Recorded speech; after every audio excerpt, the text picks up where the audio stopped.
عليكم ورحمة الله وبركاته. الله أكبر الله أكبر الله أكبر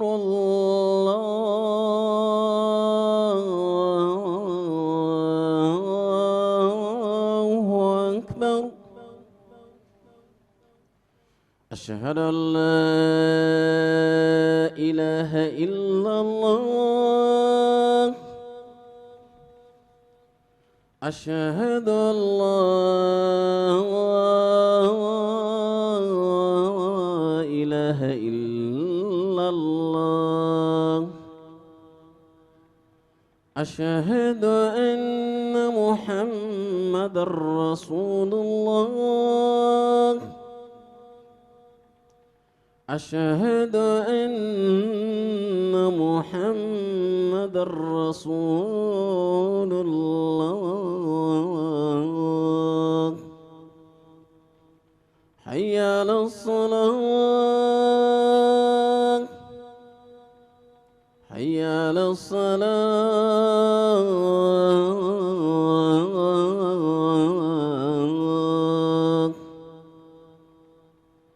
حي على الفلاح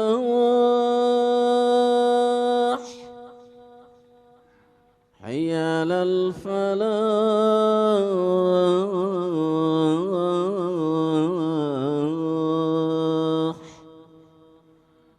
الله أكبر الله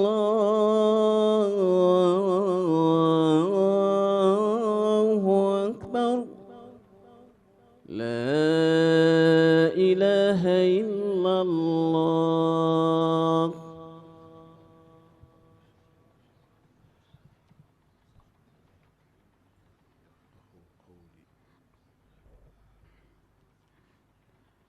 الحمد لله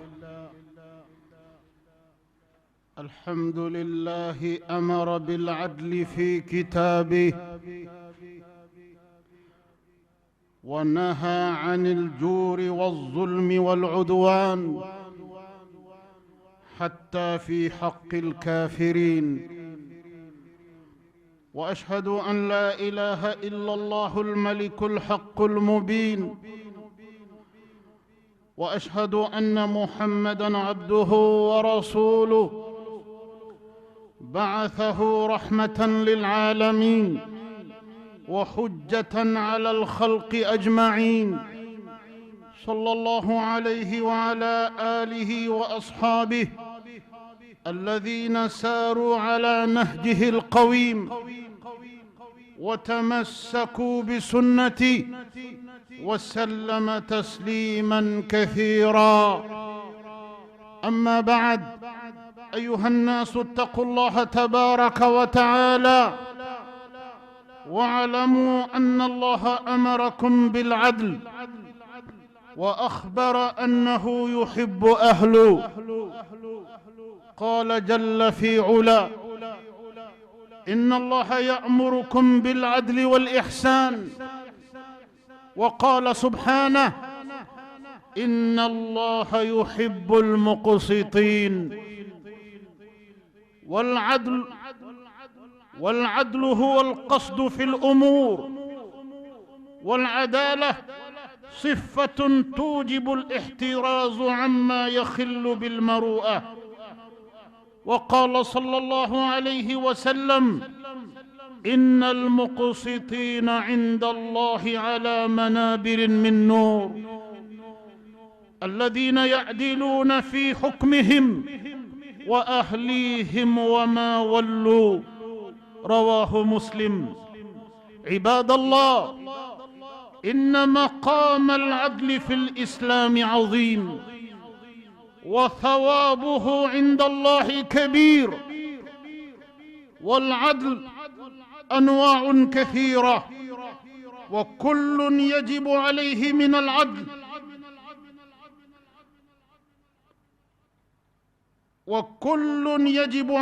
من العدل بقدر مسؤوليته في هذه الحياة. فالإمام يجب عليه العدل في رعيته. قال تعالى: إن الله يأمركم أن تؤدوا الأمانات إلى أهلها وإذا حكمتم بين الناس أن تحكموا بالعدل. وقال النبي صلى الله عليه وسلم: 7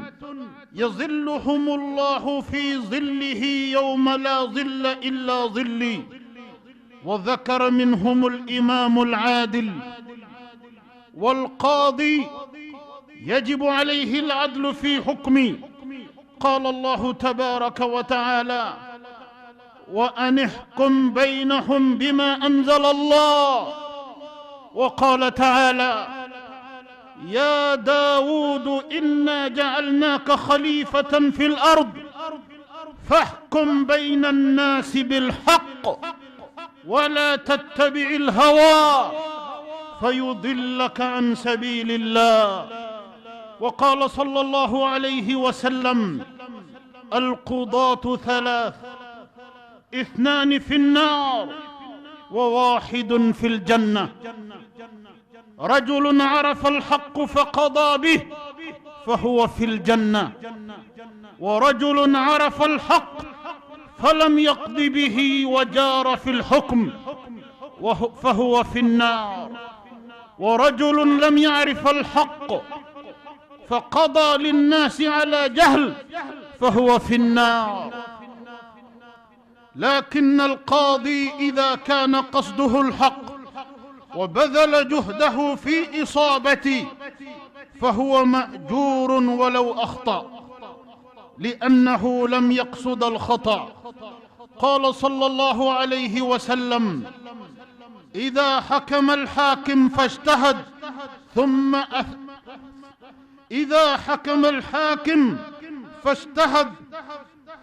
أصاب فله أجران، فإذا حكم فاجتهد ثم أخطأ فله أجر. متفق عليه. ويجب على الوالد أن يعدل بين أولاده في العطية وغيرها، فلا يعطي بعضهم ويترك البعض الآخر ذكرا كان أو أنثى. فلينتبه الآباء لمثل هذا ولا يخصوا بعض أولادهم بالعطية دون بعض. ويجب على الزوج أن يعدل بين زوجاته. قال تعالى: وعاشروهن بالمعروف. فيجب على الزوج أن يساوي بين زوجاته في المبيت والنفقة وسائر حقوق الزوجية. قال تعالى: فلا تميلوا كل الميل. وقال تعالى: فإن خفتم ألا تعدلوا فواحدة. أيها المسلمون، هذا ديننا، دين قائم على العدل في كل أحكامه وتشريعاته. قال تعالى: وتمت كلمة ربك صدقا وعدلا. فهو صدق في أخباره، عدل في أحكامه، يأمر بالوفاء بالعقود والعهود حتى مع الكفار. قال تعالى: وإما تخافن من قوم خيانة فأنبذ إليهم على سواء إن الله لا يحب الخائنين.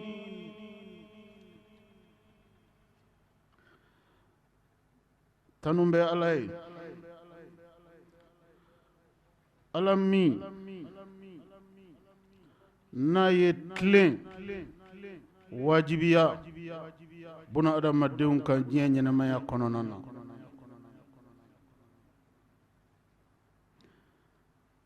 ala ye kilen ke wajibi ye buna adamadenw kan diɲɛ ɲɛnamaya kɔnɔna na ma damma n'u balolen bɛ dugukolo kɔ kan k'u ka tilen ko ka da kan ko tilen ye fɛn ye min ka di ale ala ye ale ala bɛ mɔgɔ fɛ a ka jɔnw na maa min kɛra maa tilennen ye masa min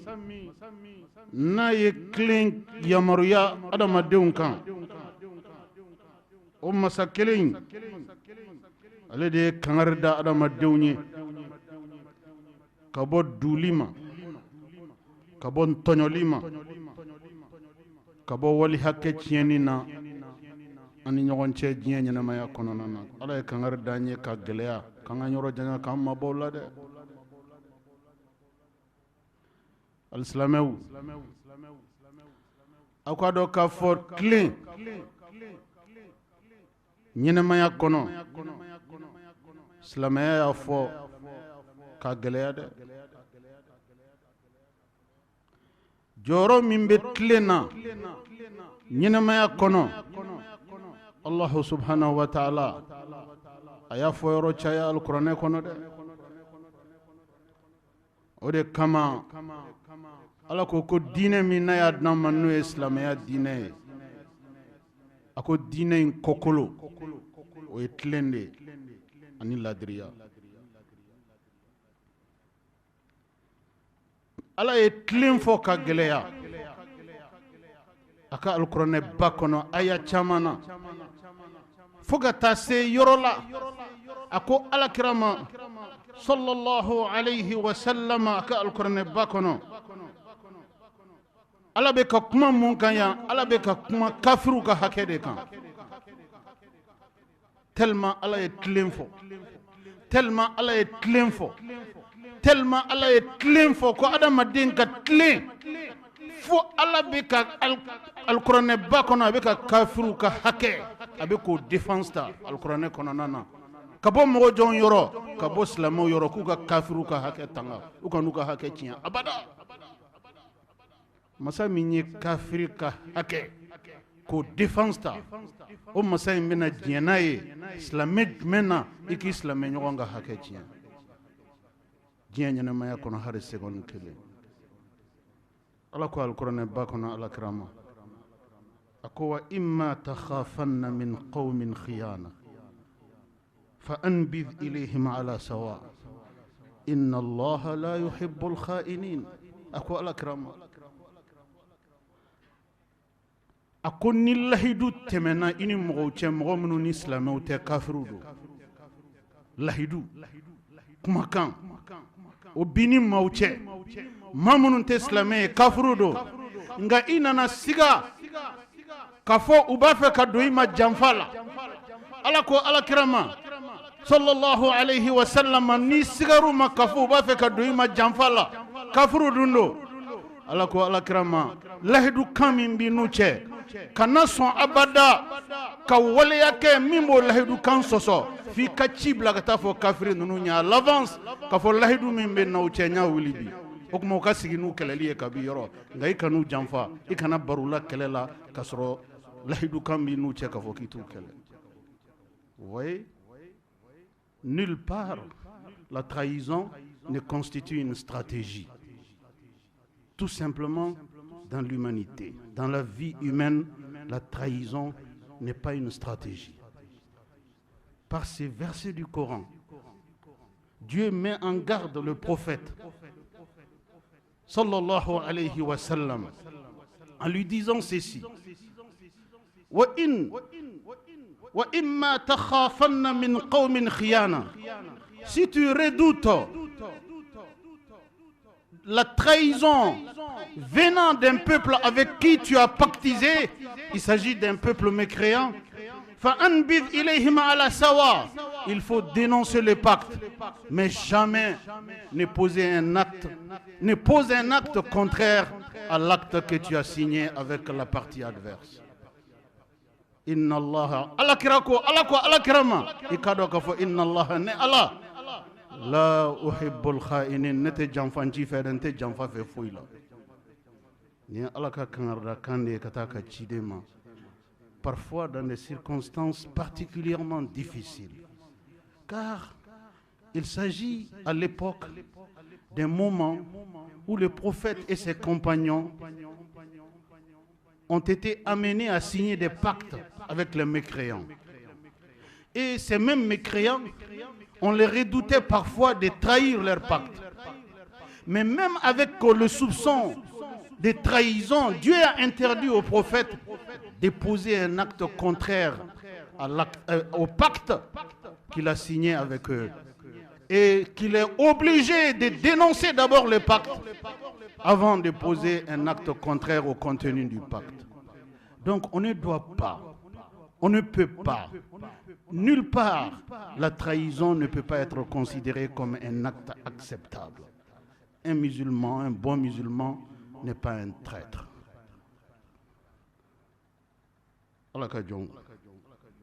Allah subhanahu wa ta'ala ambe sereya kafa ale ala kelempe de batomai ambe sereya kafa alakra Muhammad sallallahu alayhi wa sallam ala ya le de ci ka cili ke hine ka se danfem bela jelema alakra mi sallallahu alayhi wa sallam ni Allah subhanahu wa ta'ala ya ci adama dewma ka ci jinawma kabanga cili ke hine ka se danfem bela jelema here sira cité alakira Muhammad sallallahu alayhi wa sallam amamira amantona wa bo cogola toro soroli sira cité alakira sallallahu alayhi wa sallam amamira amantona alaka kisi ani alaka nema kerengrenen be cide ñe ana furumuso ñumanw ani muminum baw anaka dembaya bela jele anaka sahaba kolo gelen munun tugura alakira la sallallahu alayhi wa sallama ka diine ñenamaya ka diine sinzin abolo ñanam anye abalole ñana ani munun kera diine drapo korota bagaya alakira ntanyalen kofe abubakar siddiq umar ibn al-khattab uthman ibn affan ali ibn abi talib alaka jiebe kata sahaba banunum bela jelema ani sahaba tomunun tugura olu ka tasra tlenena fokata se sahaba labama alaka jien sahaba bela jelema ku jigoro ke jannatul firdausi alaka jong akado ka fotle a joro ka buslame akono ala joro mindi tlema islame akono abarka ka bu ka tle ñenamaya taabolo bela jelen konona na o ye feñe ala ye femi wajibiya silamɛ kelen kelen bela jelen kan ka tile ini ala camancɛ la ka tile ini adamadenw camancɛ la ka daminɛ i maramɔgɔw la ala ye mɔgɔ minnu bila i ka mara kɔnɔ i ka tile i ka siran ala ɲɛ i marabagaw la o de ye ka tile ka taa i marabagaw yɔrɔ ala ye baara ɲɔgɔnya latigɛ ni mɔgɔ minnu cɛ ka tile o de ye ka siran ala ɲɛ i ni baarakɛɲɔgɔnw ni ɲɔgɔn cɛ ala ye sigi latigɛ ni mɔgɔ minnu ni ɲɔgɔn cɛ ka tile o de ye ka siran ala ɲɛ i sigiɲɔgɔn ka taa i sigiɲɔgɔnw ma dugukolo taabolo bɛɛ lajɛlen na laban bɛ fɛn min na o de ye tilen ye laban tɛ fɛn min na o de ye dulenya ye o de ye nkalon baara ye o de ye nkalon sabatili ye ala ka ne n'aw kisi a ma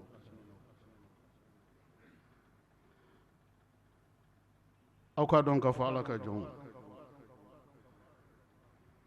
alikiyama jɔ don allahu subhanahu wa ta'ala a ko maa minnu diɲɛ ɲɛnamaya kɔnɔ n'u kɛra maa ladiruw ye ka kɛ maa tilennenw ye k'olu de bɛ kɛ adamadenw cɛla mɔgɔ kɔrɔtalenw ye mɔgɔ si t'u yira ɲɔgɔn na mun de ye ninnu kɔrɔta ta adamaden tɔw sanfɛ mun de ye ninnu kɛ mɔgɔ kɔrɔtalenw ye adamaden tɔw sanfɛ tan mun de ye nin tigilamɔgɔ minnu filɛ nin ye mun de ye ninnu yanga adamadenw tɔw sanfɛ tan nɔ mɛlɛkɛw bɛ maaw ladɔnniya alikiyama kɛnɛ kan ko diɲɛ ɲɛnamaya kɔnɔ an ɲɛ bɛ maa minnu yangalen na aw sanfɛ aw ɲɛ bɛ maa minnu kɔrɔtalen na aw sanfɛ aw ɲɛ bɛ maa minnu n'u ka dolo la aw sanfɛ a ko ninnu tigilamɔgɔw ye mɔgɔw de ye u ma foyi falen tilen na diɲɛ ɲɛnamaya kɔnɔna na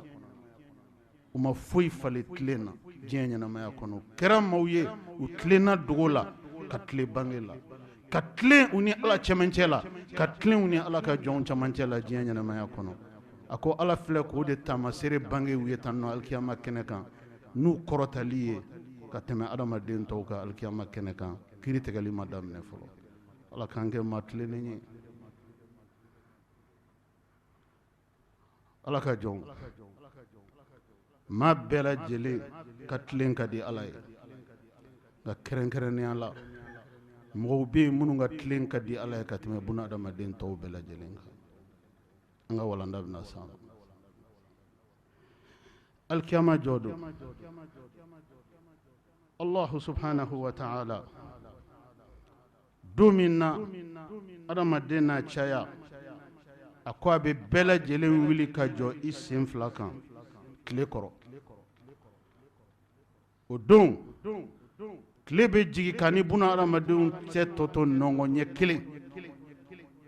nɔngɔ ɲɛ kelen tile bɛ jigin ka ani adamadenw kunkolo sɛmɛ furancɛ tɛ o de ye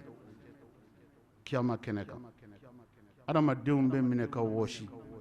k'u wɔsiji bɔ ka bɔ fo k'u sen fila coro u wɔsiji cɛ la o wɔsiji kelen bɛna yɛlɛn ka n'u minɛ fu kunbere k'u la o wɔsiji kelen bɛna minɛ u minɛ fu cɛkisɛ la o wɔsiji kelen minnu minɛ fu gɔnɔn na kiri ma tigɛ fɔlɔ alijana taga ko kuma ma fɔlɔ jahanama ko taga ma fɔ fɔlɔ o don kɛnɛ kan o don in ka gɛlɛ dɛ ala ka don nɔgɔya ani silamɛw ma Allahu ta'ala a ko a bɛ mɛlɛkɛw yamariya ma catégorie 7 bɛ yen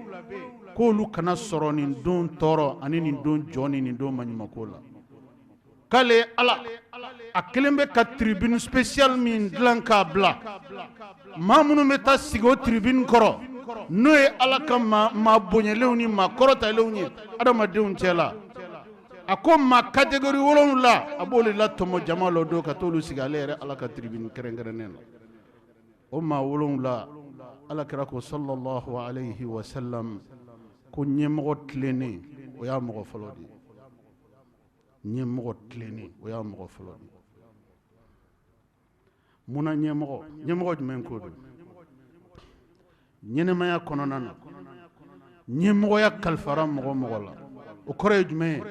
adamadenw kungo taara ka kalifa mɔgɔ ma o bɛɛ ye ɲɛmɔgɔ ye silamɛya ye diinɛ de ye diinɛ min n'a ma vidi to adamadenya kɔnɔ taabolo si la silamɛya y'o diinɛ de ye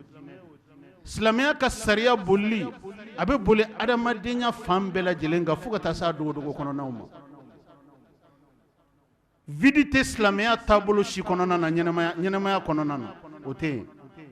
silamɛya ye diinɛ de ye a nana alakira ka kumakan na sallallahu alayhi wa sallam ko hali n'a sɔrɔ aw mɔgɔ 3 de bɛ taama sira kan aw silamɛ mɔgɔ 3 ko n'aw bɛ taama aw ye ɲɔgɔn sɔrɔ taama sira kan aw 3 kana taa kɛ an ka taa ye ten dɛ k'aw ka mɔgɔ 1 suganti aw 3 cɛ la o ka kɛ aw ɲɛmɔgɔ ye taama kɔnɔna la l'islam a horreur du vide. L'islam a horreur du désordre. L'islam a horreur du chaos. C'est pourquoi, regardez ces hadiths du prophète, paix et salut sur lui, dans lequel il dit, si vous êtes 3 à voyager ensemble, choisissez parmi vous un chef. Parce que quand vous êtes l'humanité, qui est une création du Seigneur, il a assujetti le fonctionnement de l'humanité à une réglementation. Cette réglementation interdit le vide. Cette réglementation interdit le désordre. Alors, qui veut lutter contre le désordre doit structurer les gens dans tous les compartiments de la société. C'est pourquoi quand vous êtes un petit groupe à voyager ensemble, l'islam vous recommande de choisir parmi vous un chef. Il est au moins votre chef durant le voyage. Alors le vide n'existe pas. Le désordre n'a pas sa place. Alors puisqu'il s'agit toujours de choisir un dirigeant, donc ces dirigeants, à commencer par les chefs d'État, et pas en passant par les ministres, les ambassadeurs, les directeurs, les comptables, toute personne investie d'une responsabilité publique est considérée comme un leader. Donc le leader, il a vocation à être juste, à être droit. C'est de ce leader-là dont il s'agit. Et le jour du jugement dernier, Dieu dit qu'il recrute parmi les hommes 7 catégories d'humains, parmi lesquels c'est le leader qui a été juste, qui a été droit. Nimbaira anna kafo silamɛya diinɛ an bɛ ko kɔnɔ a ye ɲɛmɔgɔ ka an na o ɲɛmɔgɔ min filɛ o de ye jama kungo fɔbaga ye o de ye jama kungo ɲɛnabɔbaga ye jama tɔgɔ la alakira ko sallallahu alayhi wa sallama a ka o ɲɛmɔgɔ in a ka o baara kɔnɔna na n'a kɛra maa tilennen ye ani ala camancɛ la ka kɛ maa tilennen ye ka taa marabagaw ma alakira ko alayhi salatu wasalam ko yawmal kiyama jɔ don k'a tɛ jɔ tile kɔrɔ a tɛ wɔsi a tɛ tɔɔrɔ foyi dɔn a ka tilen kama a ka ɲɛmɔgɔya kɔnɔ ko Allahu taala bɛ mɛlɛkɛw bila u ka accompagner ka taa sigi ala yɛrɛ ka tribune kɛrɛnkɛrɛnnen na o b'a yira k'a fɔ bɛɛ ka tilen ka di ala ye nka ɲɛmɔgɔ ka tilen maa si ka tilen tɛ diya ala ye k'o bɔ a nana alakira ka kumakan dɔ la sallallahu alayhi wa sallam يوم من إمام عادل أفضل من عبادة 60 سنة على كرة عليه الصلاة والسلام كن يمغط لنين كتلي كلم بارا يمغط لنين أكتلي كلم بارا كو كدي علي كتم دوكا سامبي ورا على باتوكم. Oui, quand un dirigeant est juste, quand un dirigeant est droit, une journée d'activité de ces dirigeants exemplaires est plus chère à Dieu que 60 ans d'adoration d'une personne ordinaire. Nyemro tleni, nyemro ladri, o katle kilim barakabo ala yoro kateme adama dingansando ka sambi yoro ala bato. أنا أذكرك حديث ورلا صلى الله عليه وسلم أحب الخلق إلى الله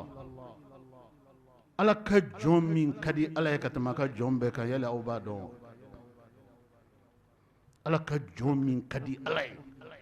كتما كجوم بك أكدي على كتما سلا بوكا أكدي على كتما سونا بوكا أكدي على كتما هيجي تشامبا كلاوكا على كجوم من كدي على كتما كجوم بكا أحب الخلق إلى الله إمام عادل نموت لني ودي كدي على كتما بنادى مدين بكا دوكلو كوكا ني على كراكم كاندي صلى الله عليه وسلم نموت لني على تريفله نموت لني على كانوا بغافله ñemgo tlene ala ka jon man fle ñemgo tlene ala ka jon kanalen fle ala ka jon kisilen fle ala ka jon tangalen fle kada kan ni ñemgo tlena barabano ni ñemgo tlena barabano ñemgo tlene oui ka tlen no ya mara jamana mo to bela jelendema ka tilen kɛ fu ye bɛɛ lajɛlen bolo o bɛ sɔrɔ sira min fɛ o de ye ɲɛmɔgɔ ka tilenni ye nka ni ɲɛmɔgɔ ma kɛ mɔgɔ tilennen ye baara tiɲɛna dɛ ni ɲɛmɔgɔ ma kɛ mɔgɔ ladiri ye baara tiɲɛna dɛ wa alakira ko sallallahu alayhi wa sallam wa abghaduhum ilay abghadu nnas ila Allah maa min ka go ala ye ka tɛmɛ maa bɛɛ lajɛlen kan aw b'o dɔn wa o de ɲɛma dulen ye ɲɛmɔgɔ mɔgɔ min ɲɛmɔgɔya tara ka d'ale ma nka maa dulen tɛ ka tɛmɛ a kan tilen b'ale nɛnkun de la ɲɛmɔgɔya bɛ wajibi mun wajibiya ɲɛmɔgɔ kan o jogo kisɛ kelen t'a la ni ɲɛma kɛra maa ye ko maa tilennen tɛ maa ladiri tɛ o kɔrɔ ye jumɛn ye fantanw ka hakɛ bɛ tiɲɛ faamaw ka hakɛ bɛ tiɲɛ dɛsɛbaatɔw ka hakɛ bɛ tiɲɛ maa jigintanw ka hakɛ bɛ tiɲɛ ni ɲɛmaa kɛra ko maa tilennen tɛ o kɔrɔ ye jumɛn ye a bɛ kɛ yɛrɛ sagokɛla de ye a bɛ kɛ nidingo baarakɛla de ye ni ɲɛmaa kɛra ko maa tilennen tɛ o kɔrɔ ye jumɛn ye o kɔrɔ ye ka fɔ tiɲɛ kɔni o tɛ di tiɲɛtigi ma bilen nkalon tɛ di nkalontigi ma bilen ale sago de ye tiɲɛ ye ale dingo de ye tiɲɛ ye noroblate mina o y'ale sagonanta de noroblate mina o y'ale hakililata de ni ɲɛmɔgɔ kɛra maa tilenbali ye bɛɛ lajɛlen maa ma b'a ka mara kɔnɔ bɛɛ lajɛlen bɛ k'a ka tɔɲɔ kɔnɔna na ni ɲɛmɔgɔ kɛra maa tilenbali ye maa ma b'a ka mara kɔnɔ bɛɛ bɛ k'a ka tɔɲɔ kɔnɔ nka ni ɲɛmɔgɔ kɛra mɔgɔ tilennen ye maa ma b'a ka mara kɔnɔ bɛɛ b'a lafiya sɔrɔ maa ma b'a ka mara kɔnɔ bɛɛ b'a damu sɔrɔ maa ma b'a ka mara kɔnɔ bɛɛ b'a hɛrɛ sɔrɔ ni ɲɛmɔgɔ kɛra maa tilennen ye jamana bɛ yiriwa ka da ɲɛmɔgɔ ka tilen kan jamana bɛ kɔrɔta sɔrɔ ka da ɲɛmɔgɔ ka tilen kan jamana bɛ barika sɔrɔ ka da ɲɛmɔgɔ ka tilen kan nka ni ɲɛmaa kɛra maa dulen ye ni ɲɛmaa kɛra maa jɛngɛnen ye ni ɲɛmaa kɛra maa fililen ye a ka mago tɛ tiɲɛ la ka tiɲɛ dɛmɛ a ka mago tɛ adamadenw ka hakɛ la k'olu ka hakɛ tanga ni ɲɛmaa kɛra maa dulen maa tilenbali yɛrɛ sagokɛla ye o kuma sa o ye jamana o kɔni o y'a dafirili ani jamana burujali o y'a sarati bɛɛ lajɛlen dafalen de ka da kan an da bɛna se o fana ma ni walanda in kɔnɔ tilen a ka di ala ye ka se degré min ma an da bɛna se a ma o kuma maa min ka di ala ye ka tɛmɛ maa bɛɛ kan a ka danfɛnw na o de ye ɲɛmaa tilennen ye maa min ka gon ala ye a ka danfɛnw na ka tɛmɛ bɛɛ lajɛlen kan o de ye ɲɛmaa dulen ye ala ka jɔn a nana dɔɔninkɛbagaw ka kuma kɔnɔ k'a fɔ inna allaha yuqimu dawlata al-adila wa in kanat kafira k'a fɔ jamana o jamana n'a sigilen don tilen kan n'o ye justice ye jamana o jamana n'a sigilen don hakɛtigiw ka hakɛ dili la u ma kan jamana o jamana n'a sigilen don laadiriya kan jamana o jamana n'a sigilen tɛ dɔwɛrɛ kan fo ka hakɛtigi bɛɛ lajɛlen ka hakɛ d'a ma ka ɲiyɔrɔtigi bɛɛ lajɛlen ka ɲiyɔrɔ d'a ma ka tiɲɛtigi ka tiɲɛ d'a ma hali n'a sɔrɔ fantan don hali n'a sɔrɔ dɛsɛbaatɔ don ni tiɲɛ kɔni b'a fɛ k'a ka tiɲɛ d'a ma jamana jamana sabatira o kan hali n'a sɔrɔ a jamana sina ye kafiri jamana ye ala b'a kɔrɔta. Je partage avec vous cette analyse des plus grands savants de l'islam. Tout État bâti sur la justice, tout État bâti sur le respect des droits fondamentaux humains, tout État qui est à cheval sur ces grands principes de rendre justice en tout lieu et en toutes circonstances, de protéger les droits des ayants droit en tout lieu et en toutes circonstances, de faire en sorte que la vérité soit au-dessus de la mêlée partout. Tout État bâti sur ces respects du droit et de la justice est appelé à s'épanouir, est appelé à grandir, est appelé à se pérenniser. Jamana o jamana n'a sigi kan de kɛra ka adamadenw ka hakɛ tanga, ka hakɛtigiw ka hakɛ d'u ma, ka tiɲɛtigiw ka tiɲɛ d'u ma, ka adamadenw ka hakɛ d'u ma lihalaya bɛɛ lajɛlen kɔnɔ, hali n'a sɔrɔ fantan don k'a ka tiɲɛ d'a ma, hali n'a sɔrɔ fantan don k'a ka hakɛ tanga. Jamana jamana sigi kan kɛra justice rendue ye, tiɲɛ dɛmɛni ye, hali n'a sɔrɔ kafiri jamana don ala b'a kɔrɔta. O ye wulibali de ye. Ka d'a kan ala bɛ tilen fɛ ka tɛmɛ sali kan, ala bɛ tilen fɛ ka tɛmɛ sun kan. Ka d'a kan tilenbaliya a bɛ fɔ o de ma ko tɔɲɔni. Tɔɲɔni tɛ diinɛ, tɔɲɔni fɛn bɛ yen, fɛn min ni diinɛ in tɛ se ka taa ɲɔgɔn fɛ fiyewu, tɔɲɔli y'a dɔ de ye. K'a fɔ ko diinɛ ani tɔɲɔli k'olu fila k'olu bɛ se ka tile kelen kɛ ɲɔgɔn fɛ k'a sɔrɔ dɔ ma dɔ dafiri, n'o fɛn bɛ yen o ye tɔɲɔ de ye. Tɔɲɔ ni diinɛ tɛ taa dɛ. ala bɛ tilen de fɛ adamadenw na ala bɛ tilen de fɛ jamakulu la ala bɛ tilen de fɛ jamanaw la wa jamana o jamana n'a sigikan kɛra tilen ye ka tilen u yɛrɛ dama ni ɲɔgɔn cɛ ka tilen u ni jamana wɛrɛw ni ɲɔgɔn cɛ ka kɛ laadiri ye jamana ko o ko n'a sigikan kɛra tilen ye o kosina bɛ kɔrɔtan hali n'a sɔrɔ a tigilamɔgɔw hali n'a sɔrɔ kafiruw de don ka da kan u bɛ tilen min kɛ o ye baara ye min ka di ala ye ka tɛmɛ baara bɛɛ lajɛlen kan inna allaha yuqimu dawla al-adila wa in kanat kafira wala yuqimu dawla al-zalima wa in kanat muslima wa jamana o jamana n'a sigikan kɛra tɔɲɔli de n'a sigikan kɛra hakɛtigiw ka hakɛ tiɲɛni de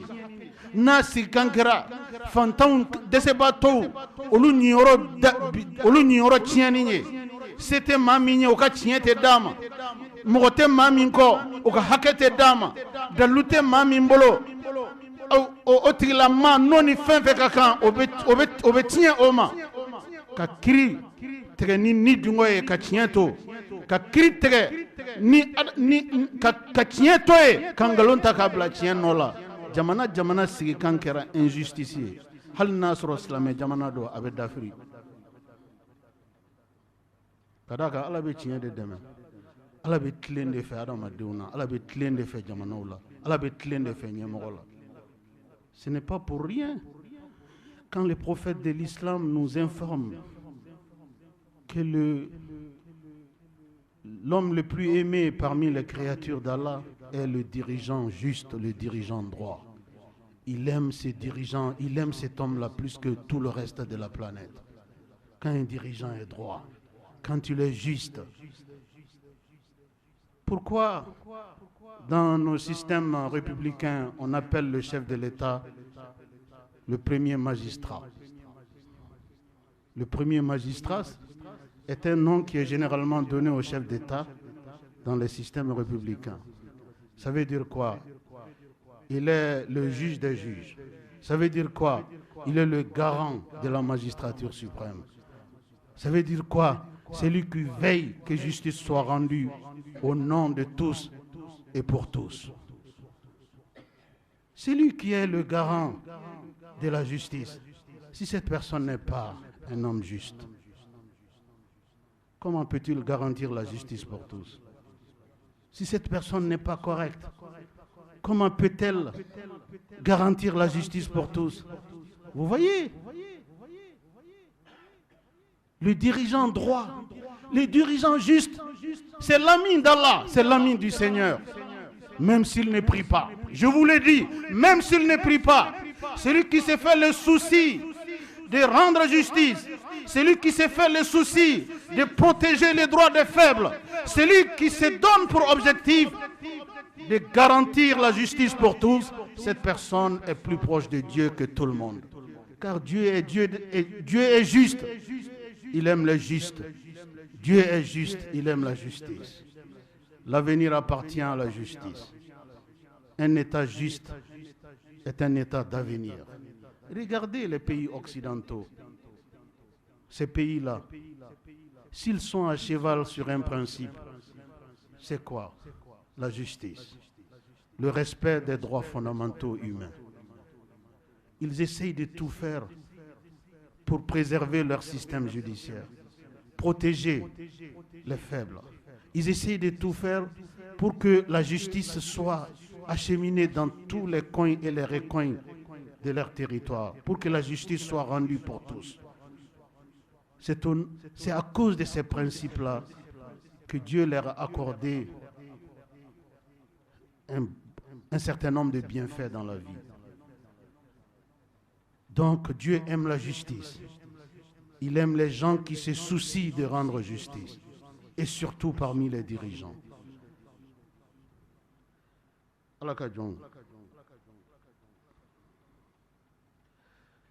الدنيا تدوم مع العدل والكفر. Diɲɛ bɛ se ka fonctionner fɛn fila kan, nka diɲɛ tɛ fonctionner fɛn fila wɛrɛ kan. Diɲɛ bɛ se ka fonctionner fɛn fila jumɛn kan? adamadenw bɛ se ka kɛ jamana bɛ se ka kɛ jamakulu bɛ se ka kɛ kafiru do nka maa tilennenw do ala b'u dɛmɛ diɲɛ ɲɛnamaya in kɔnɔ ala bɛ diɲɛ ɲɛnamaya ala b'a nɔgɔya u ma ka da kan u ye tilen min kɛ o tilen in o ka bon ala yɔrɔ o kama ala bɛ diɲɛ ɲɛnamaya ala b'a nɔgɔya u ma donc kafiriya ni tilen bɛ se ka taa ɲɔgɔn fɛ jamana bɛ kɔrɔta n'a ye a kɛbagaw bɛ kɔrɔta n'a ye diɲɛ ɲɛnamaya in kɔnɔ hali n'a sɔrɔ ɲiyɔrɔ t'u ye lahara nka fɛn fila min tɛ se ka taa ɲɔgɔn fɛ o de ye la tadumu duniya ma'a zulm wal islam diɲɛ ni fɛn fila min tɛ se ka taa ɲɔgɔn fɛ o de ye aw ko aw ye silamɛw ye nka aw ka baara ye tɔɲɔli de ye aw ko aw ye silamɛw ye aw ka baara ye binkani de ye aw ko aw ye silamɛw ye aw bɛ nkalon de bila tiɲɛ nɔ la aw ko aw ye silamɛw ye se tɛ mɔgɔ min ye o ka tiɲɛ tɛ d'a ma aw ko aw ye silamɛw ye se tɛ mɔgɔ min ye o ka hakɛ tɛ d'a ma aw ko aw ye silamɛw ye aw ka mago tɛ tiɲɛ la tiɲɛ de bɛ aw ni dingɔ de bilalen don tiɲɛ nɔ la aw ka baara bɛɛ lajɛlen kɔnɔna na ala ka dɛmɛ a bɛ sɔrɔ o la cogo di o tuma a ka jɛya bɛɛ ma dɛ silamɛw ni fɛn bɛ yen min ni silamɛya tɛ taa ɲɔgɔn fɛ o ye tɔɲɔli ye la tadumu duniya ma'a zulm wal islam diɲɛ tɛ sabati abada jamakulu cɛla jamakulu min ni tɔɲɔli ani diinɛ faralen don ɲɔgɔn kan u bolo ni sigi kɛra tɔɲɔli kan jɔn ka hɛrɛ b'o la ni sigi kɛra tɔɲɔli kan jɔn ka lafiya b'o kɔnɔ n'i ye mɔgɔ min adamadenw cɛla tiɲɛ tɛ fɔ jamakulu min cɛla tiɲɛ tɛ di tiɲɛtigi ma jamakulu min cɛla nkalon bɛ bila tiɲɛ nɔ la jamakulu min cɛla hali n'olu ye dumuni kɛ ka ji min k'u fa olu bɛ hɛrɛ dɔn olu bɛ hɛrɛ kɔnɔ wa adamaden min ni fitinɛlen don su ani ni fitinɛlen don tile o tigilamɔgɔ bɛ hɛrɛ dɔn wa ni adamaden ka tiɲɛ minɛ ala kaba ka nkalon ta k'a bila tiɲɛ nɔ la i y'a kɔngɔ i y'a minɔgɔ i y'a fɛrɛntanya i ye diɲɛ fɛn bɛɛ lajɛlen k'a la diɲɛ kojugu bɛɛ l'homme ne vit pas que du pain l'homme ne vit pas que de l'eau donner la vérité à celui qui a droit à la vérité vaut plus que tous les repas du monde priver la vérité à celui qui mérite la vérité est pire que tous les problèmes du monde n'i ye tiɲɛtigi ka tiɲɛ minɛ a la kojugu tɛ yen min ka jugu n'a ye n'i ye nkalon bila tiɲɛ nɔ la kojugu tɛ yen min ka jugu n'a ye a bɛ jamana kɔnɔ a jamana bɛɛ fitinɛlen don o tuma silamɛw ntɔɲɔli ni silamɛya olu tɛ taa ni ɲɔgɔn ye dɛ l'injustice et l'islam ne font pas bon ménage maa ma n'i ko i ye silamɛ ɲuman ye aw kan ka jateminɛ a tigi ka kɛwalew la k'a fɔ maa tilennen don maa ladiri don seli ni sun a bɛ lahara de ɲɛ mais tilen o bɛ diɲɛ ɲɛ ale bɛ lahara ɲɛ ni maa min bɛ ala ka dɛmɛ nɔfɛ diɲɛ na tilen n'i bɛ ala ka dɛmɛ nɔfɛ lahara tilen ala bɛ mɔgɔ dɛmɛ ni fɛn fɔlɔ min ye o de ye tilen ye san'a k'i dɛmɛ ni fɛn o fɛn ye ala kira ko sallallahu alayhi wa sallam laysa dhanbun asra'u uqubatan min al-baghi wa qati'ati ar-rahim ala kira ko alayhi salatu wassalam a ko junubu tɛ junubu cɛla junubu tɛ junubu cɛla kojugu tɛ kojugu cɛla kojugu min ni ala ka tajuru sara bere ka tɛlɛ ala ka tɛmɛ tajuru sara bere bɛɛ lajɛlen kan ka tɛmɛ tɔɲɔli kan n'i bɛ fɛ ka ala ye komi tile n'i bɛ fɛ ka ala ye komi tile kɛ tɔɲɔlikɛla ye ala kira ko alayhi salatu wasalam ko ala ka tɔɲɔli bere ala ka bɔgɔli bere ala ka ɲangataba ala ka masibaba k'a jigi dugumakolo kɔ kan k'a man teli a man teli foyi la ko ka tɛmɛ ko fila kan a fɔlɔfɔlɔ o ye tɔɲɔli de ye a filanan o ye sinji tigɛ ye maa min ye sinji tigɛ n'i bɛ fɛ ka telegram bila ala ma ni ɲangata ye kɛ sinji tigɛla ye n'i bɛ fɛ ka telegram bila ala ma ni balawu ye ni ɲangata ye kɛ tɔɲɔlikɛla ye dugumakolo kɔ kan hali n'i kɛra masakɛ de ye bamanankan na tiɲɛ bɛ yen tiɲɛ min ni bɛɛ lajɛlen bɛnna kan ka fɔ wulibali don o tiɲɛ ye jumɛn ye ko fanga ni Ala ye fanga kɔni ta k'a d'i ma kaban ko fanga bɛ se fɛn bɛɛ la ka d'a kan fanga ale Ala yɛrɛ ye dɔ de tigɛ a ka se la k'a di mɔgɔ ma a ye fanga ta k'a di mɔgɔ min ma donc ni kuma nɔgɔyara ma n b'a fɔ n k'a tigi ni Ala ma hakili ɲuman d'a ma a b'a fɔ k'ale yɛrɛ ye Ala denni de ka d'a kan Ala ye fɛn d'a ma fɛn min n'a ma di mɔgɔ wɛrɛ ma jamana kɔnɔna na n'o ye fanga ye o fanga min ni Ala y'a di mɔgɔ ma a ka jɔnw cɛ la k'a fɔ ne ye de kɛ jama ɲɛmaa ye n ye fanga ta n y'a d'i ma ko fanga bɛ se fɛn bɛɛ la fo fɛn kelen o fɛn kelen in o de bɛ se diɲɛ fanga bɛɛ la o ye jumɛn ye o ye tɔɲɔli de ye hakɛ bɛ se fanga la dɛ n'a y'a ye mɔgɔ o mɔgɔ ye fanga dɔn ka sigi fanga la tile kelen san kelen san 10 fɛn min b'o bɔ min ka caw ye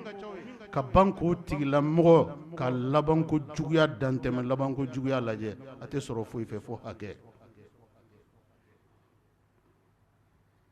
a tɛ sɔrɔ foyi fɛ fo hakɛ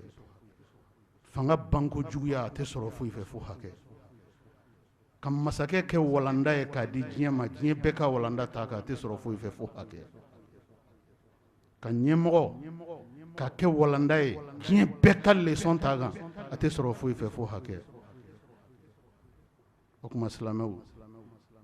ne ka kumakan tɛ dɛ Alakira ka kumakan de don sallallahu alayhi wa sallam laysa dhanb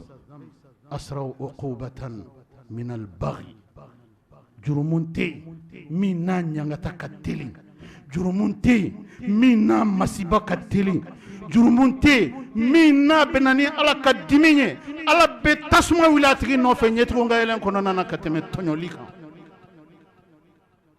man tɔɲɔlen m'a fɛ se bɛ mɔgɔ min ye o don jigi jumɛn b'o tigi la ni Ala tɛ man tɔɲɔlen mɔgɔ fɛ fanga bɛ mɔgɔ min bolo o don damakasi yɔrɔ jumɛn b'o tigi la ni Ala tɛ Ala ko k'o tigilamɔgɔw ka damakasi kan k'ale Ala b'a mɛn dɛ o tigilamɔgɔw ka maɲumako kan ko b'ale Ala ŋunan de fɛn min bɛ Ala ŋunan o bɛ dugukolo ŋunan fɛn min bɛ Ala ŋunan o bɛ ɲɛnɛmaya ŋunan wa ni Ala ŋunana hɛrɛ t'a kɔ mɔgɔ ye mɔgɔ min kɛra tɔɲɔ kɛbaga ye dugumakolo kɔ kan n'aw bɛ Ala teri ɲini a y'a ɲini ɲɛmɔgɔ tilennenw cɛ la o kuma ɲɛmaw a ye tilen dɛ n'aw tilenna maa si ni Ala man di ka tɛmɛ aw kan parce que ni ɲɛmaa tilenna o kɔrɔ ye jumɛn ye a bɛ tiɲɛ boli a yɛrɛ kan ka tɛrɛ tɛ mɔgɔ wɛrɛ ma ni ɲɛmaa tilenna a b'a yɛrɛ kɛ misali ye bɛɛ lajɛlen bɛ ɲɛmaa kɛ dungare ye k'u yɛrɛ lajɛ n'a ye ni ɲɛmaa tilenna jamana de tilenna ni ɲɛmaa tilenna baara banna nka ɲɛmaa tɛ du ka kɛ maa dulen ka kɛ tɔɲɔlikɛla ye ka kɛ dansago waleyakɛla ye dugukolo yɔrɔ si farajɛw taara k'an dan silamɛw dan tan de les pays occidentaux s'ils sont devant nous c'est à cause de leur système de fonctionnement social, politique, économique. Ils essayent dans tous les compartiments de la vie d'être justes entre eux, de rendre justice, de protéger le droit des ayants droit, de faire en sorte que justice soit rendue partout et au nom de tous. À cause de cette droiture, à cause de leur souci de justice, d'équité, Dieu les a accordé la place qui est aujourd'hui la sienne. Mais quand on tourne le dos à la justice, on tourne le dos au droit, quand on tourne le dos aux principes fondamentaux qui régissent le fonctionnement même de l'humanité, qui est de rendre justice pour tous, alors les conditions seront réunies pour l'écroulement de cet état-là. Ni jamana o jamana b'a fɛ ka sigi ka sinsin kɛ tiɲɛ dɛmɛbaga ye ni jamana o jamana i b'a fɛ ka dafiri ka buruja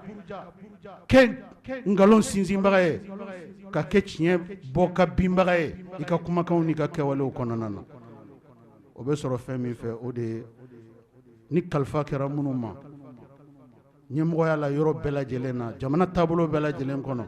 n'olu kɛra misaliya ɲumanw ye jamana kisira tangara n'olu kɛra misaliya jugu ye jamana dafirila ala ka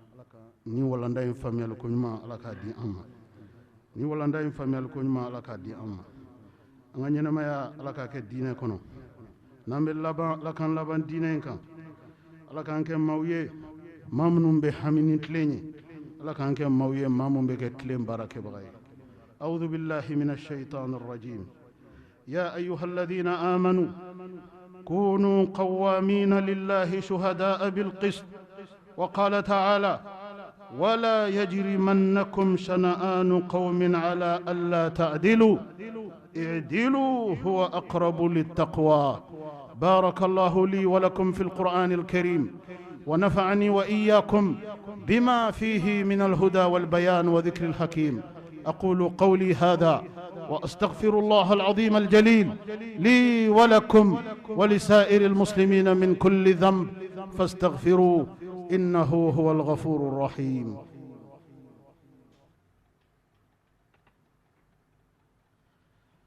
إن الحمد لله نحمده تعالى ونستعينه ونستهديه ونتوب إليه ونستغفره من يطع الله ورسوله فقد رشد ومن يعص الله تعالى ورسوله فقد غوى ألا وصلوا وسلموا على خير البرية وأفضل البشرية كما أمركم المولى عز وجل وقال عز من قائل حكيم إن الله وملائكته يصلون على النبي يا أيها الذين آمنوا صلوا عليه وسلموا تسليما اللهم صل وسلم ومجد وأكرم وأنعم وبارك على عبدك ورسولك نبينا محمد صاحب الوجه الأنور والجبين الأزهر وارض اللهم عن خلفائه الراشدين المهديين أولي الفضل والإحسان أبي بكر وعمر وعثمان وعلي وارض اللهم عن جميع صحابته الكرام والتابعين لهم بالإحسان إلى يوم الدين وأنا معهم بمنك وكرمك يا أكرم الأكرمين اللهم أعز الإسلام والمسلمين اللهم أعز الإسلام والمسلمين وأذل الشرك والمشركين ودمر أعداء الدين واحمي حوزة الدين واجعل هذا البلد آمنا مطمئنا وسائر بلاد المسلمين اللهم آمنا في أوطاننا وأصلح واحفظ أئمتنا وولاة أمورنا واجعل اللهم ولايتنا في من خافك واتقاك واتبع رضاك يا رب العالمين اللهم انصر من نصر الدين اللهم انصر من نصر الدين واخذل من خذل الإسلام والمسلمين اللهم ربنا آت نفوسنا تقواها وزكها أنت خير من زكاها أنت وليها ومولاها برحمتك يا أرحم الراحمين اللهم ربنا آتنا في الدنيا حسنة وفي الآخرة حسنة وقنا عذاب النار ربنا لا تزغ قلوبنا بعد إذ هديتنا وهب لنا من لدنك رحمة إنك أنت الوهاب اللهم ربنا إن أحييتنا فحينا مسلمين وإن توفيتنا فتوفنا مسلمين وأنت راض عنا غير غضبان برحمتك الواسعة يا أرحم الراحمين وسبحان ربك رب العزة عما يصفون وسلام على المرسلين والحمد لله رب العالمين الله أكبر الله أكبر أشهد أن لا إله إلا الله أشهد أن محمد رسول الله حي على الصلاة حي على الفلاح قد قامت الصلاة قد قامت الصلاة الله أكبر الله أكبر لا إله إلا الله لا إله إلا إلا الله. استووا صفوفكم واعتدلوا وسدوا الخلل. استووا صفوفكم،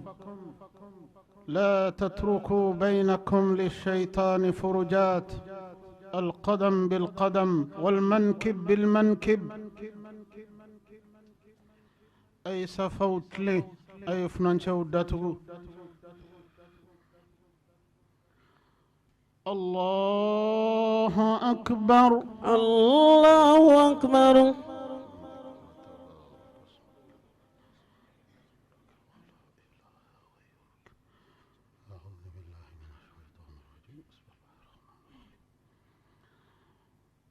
الحمد لله رب العالمين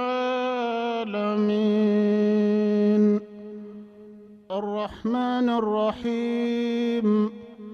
مالك يوم الدين.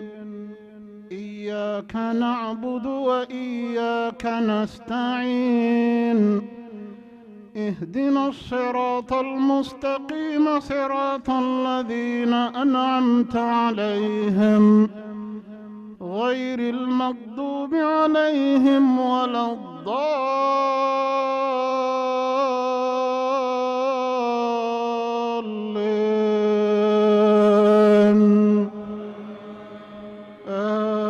آمين.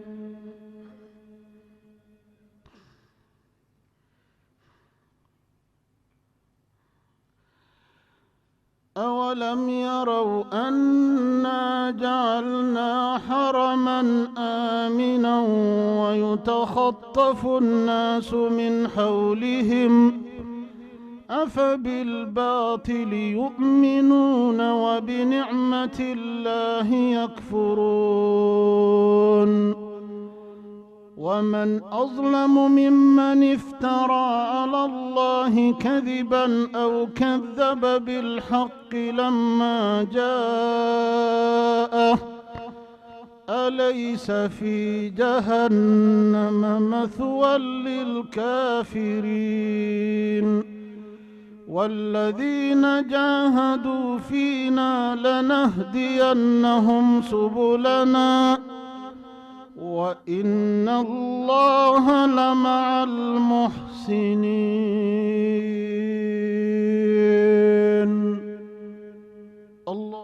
الله أكبر.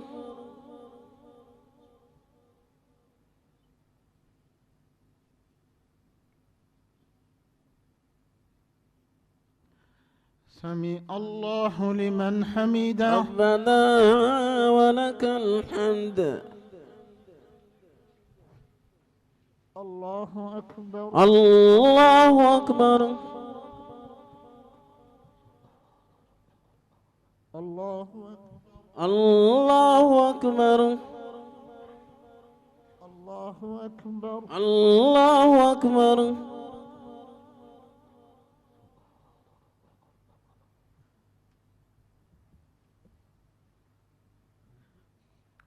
الله أكبر. الله أكبر. الحمد لله رب العالمين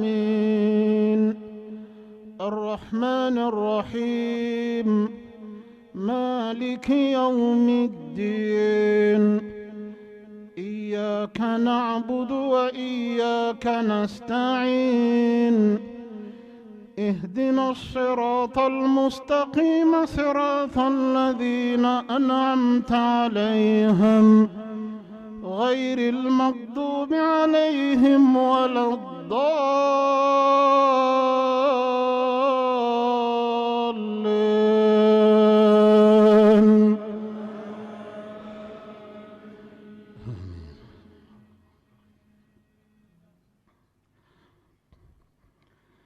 إنا أعطيناك الكوثر فصل لربك وانحر إن شانئك هو الأبتر. الله أكبر.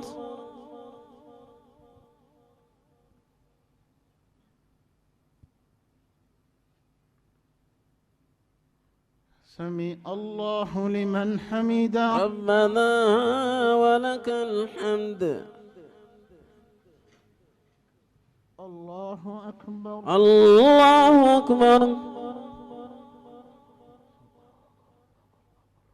الله أكبر الله أكبر الله أكبر الله أكبر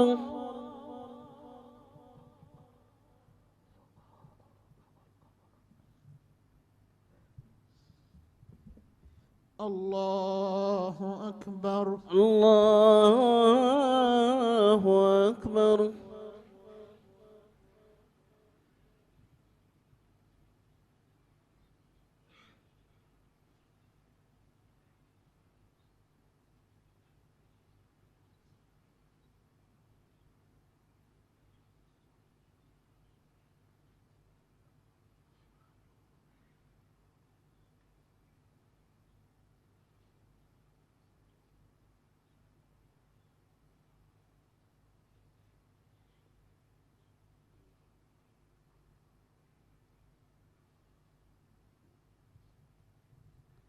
السلام عليكم ورحمة الله